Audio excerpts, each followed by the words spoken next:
Hello, this is Mike, aka UK Wolfman from the Watch Freaks Forum. I'd like to bring to you a short video presentation on the new Borealis Seafarer 2000 meter automatic dive watch. This is Borealis's first attempt at a 2000 meter dive watch. It is also, I believe, their first attempt or first watch using a Miyota 9015 automatic movement. The entire written review will be published at watchfreaks.com. There will be a link at the bottom of the video so you can go there and look at some additional pictures and some information that I will not cover in the video presentation. The Seafarer, again, is a 2,000 meter dive watch with a Miyota 9015 automatic movement. The case size is 44 millimeters from 10 to 4. When you throw in the crown, it jumps it up to about 46, 47 millimeters, I believe, at least. The lug-to-lug is a significant 56 millimeters. So, there we go. Get some of that glare off of there. So it's going to have some significant wrist presence, along with the case height of about 17 millimeters. Crown side of the case, very, I don't want to say it's an oversized crown, but it is a large crown, and it is a screw-down crown. So there's no play, there's no wiggle. There's no grinding when you're trying to screw it down or winding the movement. It's very smooth.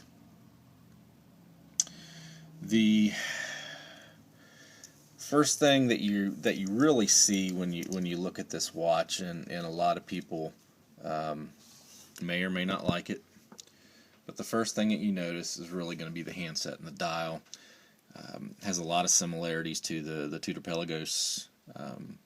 But that's pretty much where that homage look ends.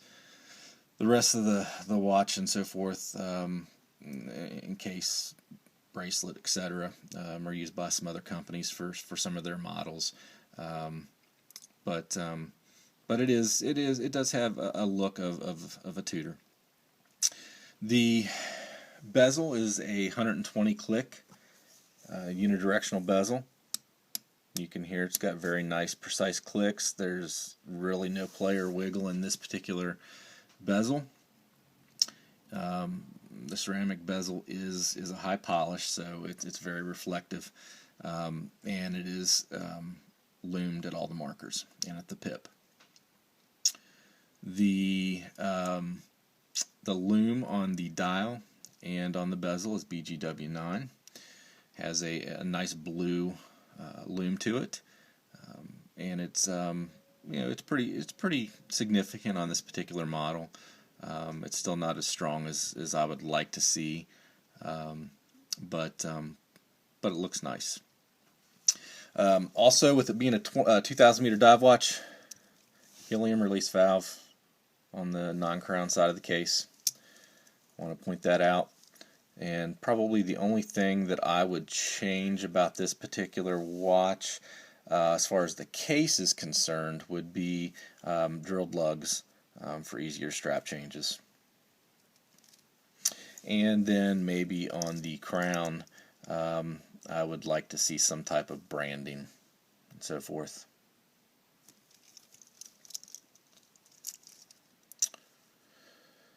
The bracelet. 24 millimeter lug width, so it's a nice 24 millimeter bracelet. I believe it tapers to 22. I haven't measured it yet, but it looks like it's got a taper to it.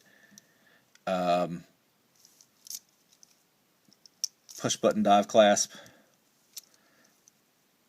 and the clasp is branded. And then obviously the other really cool thing is it's got the push button dive extension.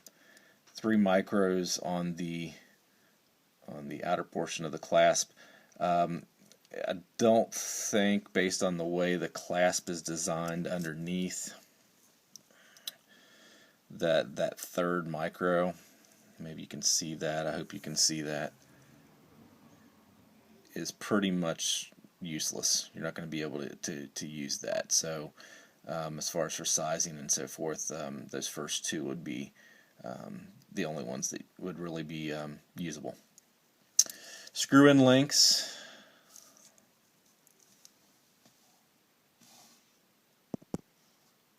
And one of the things I want to point out about the links, I'll show you here.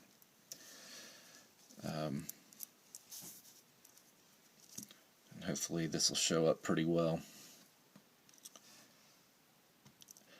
Are single-sided screws. I know a lot of people prefer double-sided or friction pins because then you don't have the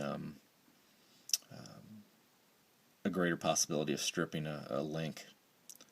So, but makes it very easy for sizing, and to me, it's much more preferable. So, we've got a sapphire crystal, a really nice looking dial with that pays quite a bit of homage to the way the Tudor Pelagos looks. Screw down crown. Helium release valve, 2,000 meters water resistant, ceramic bezel, really nice bracelet with push button clasp and a push button dive extension. And Borealis brings this to us at a $355 USD price point. So it's a lot of bang for the buck. I would definitely suggest checking one out. And if you don't like the bracelet, because you'll have to look at the written review, because I'm going to point out a few things about the bracelet that I know a lot of people will not care for, and some of you may already be aware of it. But I can tell you, I've already seen what this watch looks like on a strap, on a leather strap. It looks phenomenal. So when you see the cons on the bracelet, don't let that scare you away from the watch, because again, the strap looks fantastic on this watch. Other than that, I think that's pretty much everything that I want to bring to you on the video presentation. So I want to thank you for watching.